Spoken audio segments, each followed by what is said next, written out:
Buen día, ¿qué tal? ¿Cómo están? ¿Cómo andan? Bienvenidos, bienvenidas al Pase otro viernes acá en el Destape. 10 y 5 de la mañana hasta las 12 estaremos. Y qué día, ¿eh? Qué día el día de ayer, qué semana esta semana. Pero creo que la novedad más importante para empezar a pensar lo que está pasando, en un rato nos vamos a meter con el cierre de alianzas, que también dejó mucho para cortar, pero es que cada vez es más evidente y es más difícil disimular que Milei no está apto para el rol que tiene, que Milei por varios motivos no está apto para el rol que tiene, que no está apto moralmente, que no está apto mentalmente y que además los resultados muestran que está fracasando prácticamente en todos los ámbitos. Y esto es algo que se sabe, que todo el mundo sabe, aunque no se diga tanto, aunque la agenda pase por otro lado. Y ayer lo admitió una persona que lo conoce bien. Estoy hablando de la famosa entrevista a Mondino, que me imagino que casi todos vieron del otro lado. Vamos a repasar algunos de los momentos más impactantes, porque acá estamos hablando no solamente de una exfuncionaria. Mondino es alguien, y después podemos repasarlo incluso con Jonathan, que viene acompañando a Milei en su crecimiento como figura pública, en ese crecimiento vertiginoso que en pocos años lo llevó de panelista a presidente, y que hasta el día que dejó de ser canciller, era una de las dirigentes más cercanas a Milei. Es alguien que aportó plata para las campañas de Milei, es alguien que lo acompañó asesorándolo en campañas. Y esa persona dio una nota ante Al Jazeera en la televisión internacional. Del otro lado había un periodista, algo que funcionarios, dirigentes de la Libertad Avanza no suelen estar acostumbrados a enfrentar. Acá lo hemos visto, incluso cuando Jonathan le hizo una pregunta a Caputo en una conferencia de prensa, se desarmó. Milei obviamente no habla con nadie que no esté más o menos arreglado, e incluso en las notas arregladas, en algún momento se tiene que cruzar alguien adelante de cámara para corregir algo. Pero bueno, escuchémoslo ahora en boca de una persona que conoce muchísimo a Milei, como es Diana Mondino. Vamos a ver dos fragmentos. En el primer fragmento, donde el entrevistador insiste sobre una caracterización de Milei que hizo otro ex asesor de él, que es Carlos Rodríguez. Veámoslo. Maybe they have a cat. En tema, bueno, dice, seamos serios. Carlos Rodríguez fue asesor de la campaña de Milei. Carlos Rodríguez fue mi jefe por 25 años, contesta ella. Bueno, y un gran amigo. Dice, esto es lo que dice después de que Milei asumió y él renunció. Dice, el desequilibrio mental de Milei se hizo mucho más evidente. Insultos extraños, gestos faciales, gritos arbitrarios, un ejército de perros, trolls en el cielo. ¿Te suena esto como un líder mentalmente lógico? Y Mondino contesta, digamos que todo eso fuera cierto. Y él le dice, pero te estoy preguntando a vos. Vos los conocés a los dos. Y él le pregunta, bueno, ¿quién tiene razón? Y tengo que decir que Carlos siempre tiene razón, contesta Diana Mondino, reconociendo de alguna manera ese diagnóstico, que insisto, pone en palabras algo que no se suele decir, pero que todo el mundo da por sentado, propios y ajenos, en el día a día, en la más alta política, en el más alto empresariado argentino. Y el segundo tape, que es cuando le preguntan por el caso Libra, y es todavía más duro. Porque estás hablando ahora ya no de algo que puede traerle problemas políticos a Milei, sino que algo que puede hacer que Milei termine preso. Que probablemente haga que Milei termine preso. Y esto es lo que decía Diana Mondino sobre el caso Libra. One biography of Milei is called El Loco, the Madman, and it says that Milei believes it was a telepathic No, este no es el de conversation. Libra, a lo mejor está mal el número, pero el que le preguntan sobre si cree que, bueno, está bien o mal que Milei haya tuiteado invitando a comprar Libra. Ella primero trata de salir del paso con una evasiva, y después finalmente con un par de repreguntas el periodista lo recorrala y ella termina diciendo, bueno, obviamente que si lo hizo es o porque no fue muy pillo, no fue muy inteligente, o porque fue corrupto.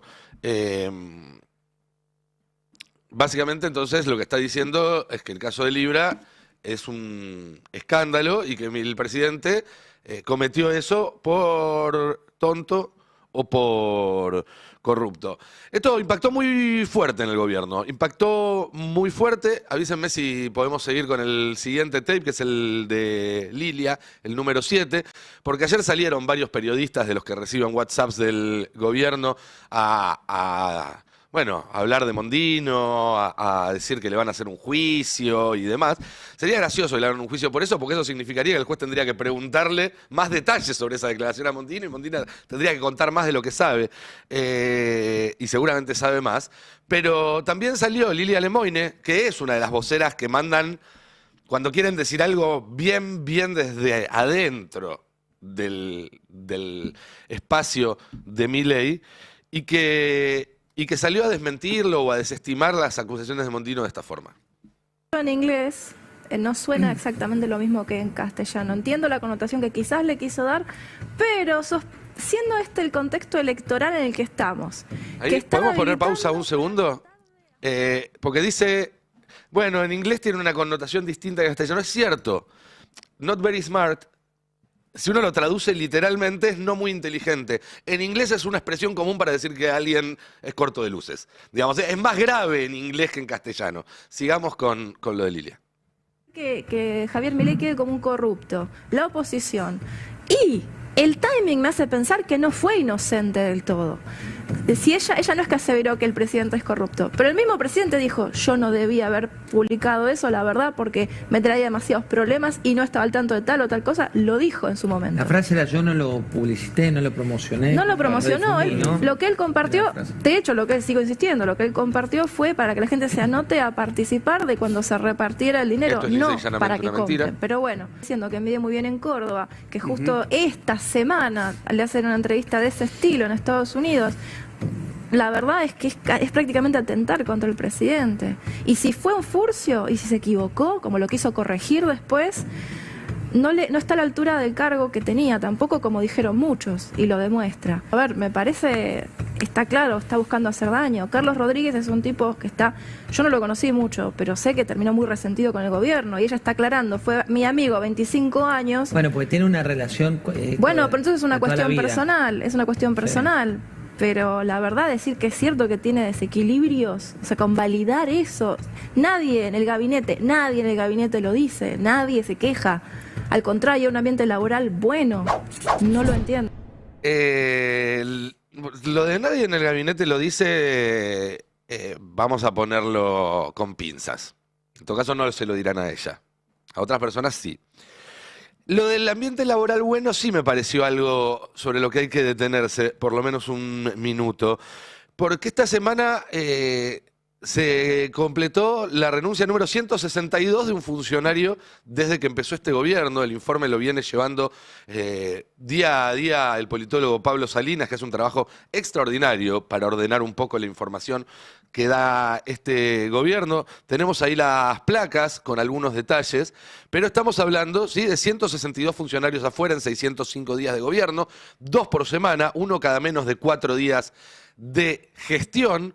El 35% forma parte del equipo de economía, el 17% del equipo de capital humano. Estamos hablando de la planta política acá, no estamos hablando de los, entre muchas comillas, ñoquis que despide el gobierno de la planta permanente, trabajadores de carrera. No. Acá estamos hablando de gente que nombró este gobierno y que se fue en menos de 1 año y medio. Pasemos a la siguiente placa que tiene algunos datos más sobre esto. Un jefe de gabinete, 3 ministros, un interventor de la AFI, 43 secretarios de Estado, 51 subsecretarios, 6 titulares de unidad de gabinete de asesores, que es casi un rango de ministro, y 57 en otros cargos del sector público nacional, el total de 162 personas que se fueron seguramente porque no se bancaban más el excelente clima de trabajo que había en el gobierno de Javier Milei. Excelente clima de trabajo que también da cuenta en la manera en la cual se van estos funcionarios, que se van entre flores, felicitaciones y premios por haber dado un gran servicio a la patria, como pasó, por ejemplo, con el ex jefe de gabinete Pose, al cual, después de irlo, lo mandaron a operar en off the record para decir que la espiaba a Cristina, lo grababa a Milei, complotaba con Villarroel, entre otras cuestiones, o a la propia Mondino, al que Milei mismo trató de traidora a la patria después de echarla de la Cancillería, ¿no? Son unos traidores, un conjunto de imbéciles que creen que le pueden manejar la vida al resto. Eso decía Milei del equipo de Mondino cuando se fue de Cancillería. Y un ejemplo más, ¿se acuerdan de Osvaldo Giordano, el primer titular de ANSES, cuya esposa cometió el terrible pecado de votar en contra del gobierno en la Cámara de Diputados? Y también a Giordano lo fueron en el medio de acusaciones de traidor y otras bellezas dignas de un hermoso clima laboral. Son solo algunos ejemplos, podría seguir todo el programa haciendo esto, pero hay mucho más para compartir con ustedes y una maravillosa mesa de compañeros que ahora se van a sumar. Pero todavía quiero compartir un par de cositas más, porque decíamos, Milei es poco apto para ejercer el cargo que está ejerciendo. Y esto es algo que lo saben incluso muchos de los que lo apoyan. Y que lo apoyan sabiendo que reciben tanto a cambio que es muy valioso hacerse el boludo con esa inaptitud. Pero cuando alguien pone a alguien poco apto a manejar algo, la choca. Es una consecuencia lógica de eso. Y eso es lo que está pasando. Está fracasando Milei. Está fracasando en prácticamente todos los frentes. Ayer salió la inflación de la ciudad, que es un enorme fracaso para el gobierno. Ahí tenemos la placa. 2,5 en julio, que es casi medio punto más que en junio, 2,1, que a su vez ya era medio punto más que en mayo. Y acá todavía no impactó la devaluación. Y acá todavía no impactaron los movimientos del dólar, con lo cual probablemente en agosto estemos otra vez cerca del 3 o por arriba del 3%. Esta es la inflación de Cava que de alguna manera permite ir siguiendo una secuencia porque pondera mejor los servicios, por ejemplo, que la del INDEC. Un poco mejor, no es la ideal, pero un poco mejor. Ya dentro del propio gobierno, los economistas, funcionarios que te decían que el año que viene iba a ser un año de inflación cero, ahora ya te hablan en otros términos. Te dicen, bueno, este año vamos a terminar alrededor del 40, el año que viene lo podemos bajar a la mitad, el otro año a la mitad y así. Ya se dan cuenta que ese límite que se encontraron del 1,5, 1,6% es muy difícil de pasar y que si bien es bajo comparado con lo que fue el año de la sequía y después del quilombo que trajo la elección del 2023 y que llevó a la inflación al 200%, sigue siendo una de las más altas del mundo, 1,6 mensual, y si se llegara a estabilizar ahí, nunca se podría hablar de un éxito absoluto en el plan de desinflación del gobierno porque el costo que se pagó por un resultado mediocre fue altísimo. Obviamente que, además de la inflación, esto impacta también en el mercado de trabajo, la mala praxis de Javier Milei. Veamos este tape tomado ayer en Córdoba, de nuevo, una provincia que va a ser clave en lo político porque es siempre un termómetro del electorado anti-kirchnerista o anti el peronismo que no es el cordobés. Y esto está pasando en Córdoba ahora. 3 filas de cola de gente por este puesto laboral. Un sanatorio privado abrió una convocatoria para puestos de trabajos. Mira la cantidad de gente haciendo cola. He quedado sin trabajo. ¿Hace cuánto? Y de junio. Y se trata de salir adelante con la fe puesta, bueno, en conseguir un puesto de trabajo. ¿Para qué se vino a postular? Para mucama, para ayudante de cocina. ¿Está difícil? Sí, un poco. Es tanta la aluvión de gente que no pueden recibirlo dentro del lugar. Han salido a la vereda aquí en Nueva Córdoba. Pero mucha gente, como el resto del país, también está ocurriendo. Yo soy instalador técnico electrónico. Las propuestas laborales que me han ofrecido, la verdad que eso eran muy débiles, digamos. ¿Cuánto te ofrecen? 500 lucas. Mira la cantidad de currículum que hay, gente que viene atrás, mira. ¿Para qué es el puesto? Mucama. ¿Hace cuánto que estás sin trabajo? Varios meses. Varios meses. Sí. Bueno, está difícil. Bastante. Bueno, ¿estás sin trabajo hace mucho? No, sí trabajo, pero quiero más trabajo. ¿Necesitas otro trabajo? Sí. ¿No te alcanza con un sueldo? No, menos el que tengo ahora. Instrumentación ¿Y quirúrgica. cuánto ganas por mes? De 500. Enfermería más que todo. ¿Vos sos enfermero? Sí, está difícil. ¿Está difícil? Sí. ¿No llegas a fin de mes? No. ¿Estás sin trabajo? Sí, hace ¿Hace rato. cuánto? Y yo me recibí en el 23 y estoy buscando de ese momento enfermera. ¿Y no conseguís? No. ¿Está duro? Bastante. ¿Para qué te ofrece? Lo que es técnico en esterilización. Estamos sin trabajo. ¿Hace mucho? Sí, bastante. Quizás algunos de ustedes sean muy chicos y no se acuerdan, pero los que tenemos algunos años más, recordamos escenas de colas de cuadras y cuadras de personas con un currículum en la mano para conseguir un puestito de laburo por 500 lucas. Y eso era el 99, el 2000, el 2001, En serio, esto no es una... después podemos hablar de las diferencias, de las similitudes de un proceso u otro. Yo no creo que sea lo mismo. Pero digo, para los argentinos que tenemos más que cierta edad, no es una novedad, no es la primera vez que vemos esto. Pero sí es la primera vez en más de 2 décadas. Esto ni siquiera en el peor momento de la recesión de Macri se vio con esta intensidad. Ahora en un rato vamos a escucharlo a Caputo. Saltemos este video por ahora para pasar al siguiente ítem. Porque además de estar fracasando en la economía, Milei está fracasando en la política. Esta semana se comió una tremenda paliza, 12-0 en el Congreso. Y la vez anterior que había sesionado el Congreso en la Cámara Alta se había comido otro 7-0. Con lo cual ya lleva más de 18 votaciones en el Congreso sin ganar. Como decía hace un rato, está peor que la racha de Boca en este momento, la del gobierno de Milei en el Congreso. Y ayer, mirá lo grave que está la cosa, que tuvieron que sacar a Peto Velo, que en general la guardan, no la sacan, porque no es una hábil declarante, a dar explicaciones, obviamente en un ámbito controlado, como es Carajo, y bueno, y no es una hábil declarante. Y esto pasó. Yo creo que la gente, los ciudadanos votaron un cambio, y ese cambio creo que es justo para los ciudadanos que lo votaron que se pueda cumplir. Y eso es la democracia, ¿no? Unos ganan y otros deberían acompañar, porque a veces lo que se siente con estas cosas como la de ayer es que hay un sector de la política que piensa que ser oposición es oponerse. Sí, claro. ¿Por qué lo sospecharán, no? Hasta ahí no tiene mucho sentido lo que dice después, pero ¿por qué sospecharán que ser oposición significa oponerse? No lo sé, me quedaré pensándolo un rato largo. Hay algo ahí que me suena, alguna unión entre ambos términos. En fin, esta crisis política tuvo como síntoma, para mí importante ayer, la foto de La Libertad Avanza en La Matanza, el lanzamiento de la campaña bonaerense de La Libertad Avanza. No sé si la vieron, es como cuando le pagás a la empresa de viaje de egresados y te cagan. Bueno, ahí están, en el medio de La Matanza, con el cartelito, con el buzo de egresados, Milei en puntitas de pie, para no quedar muy petizo al lado de Bondarenko, que tampoco es jugador de básquet, digamos todo. Ahí están las puntitas de pie.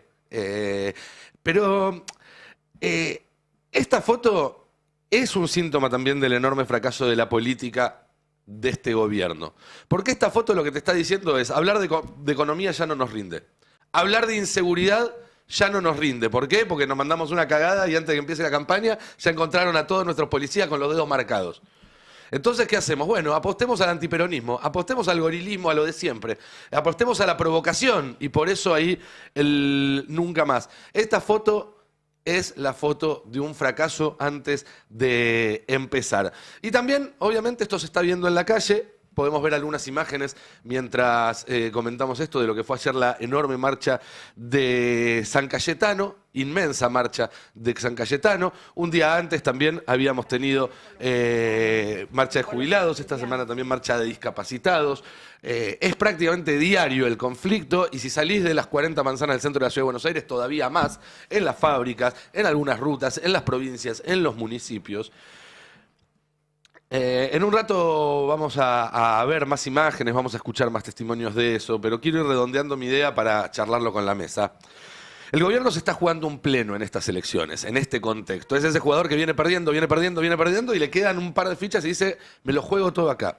Pero no es un pleno para juntar diputados y senadores que no le van a alcanzar para tener mayorías, y esto es algo que también ya sabe todo el mundo, sino para convencer a los grandes empresarios del país, a los fondos que siguen en la bici financiera, a los pocos aliados que todavía no tiró por la borda, de que sigan apostando por él, de que dejen de mirar para el costado que hace Villarroel o que hacen los gobernadores del centro del país, a ver si hay alguna manera de garantizar todo lo que logró Milei por ellos hasta acá, pero no ponerlo en riesgo por estar en manos de un tipo que ahora sale hasta en Al Jazeera, y esto está teniendo rebote en todo el mundo, que no está capacitado para hacer esa tarea. Mira, lo voy a poner en términos que Milei seguramente puede entender, incluso si no es very smart. Desde que Milei apareció en la política, los inversores veían que sus acciones estaban en subida y que subían muy fuerte. Entonces todos compraban. Y al comprar sus acciones subían más y más gente compraba y subía y compraban. Y eso hizo que su precio siguiera creciendo hasta que muy rápidamente llegó a presidente de la Nación. Ahora, 1 año y medio después, están empezando a vender.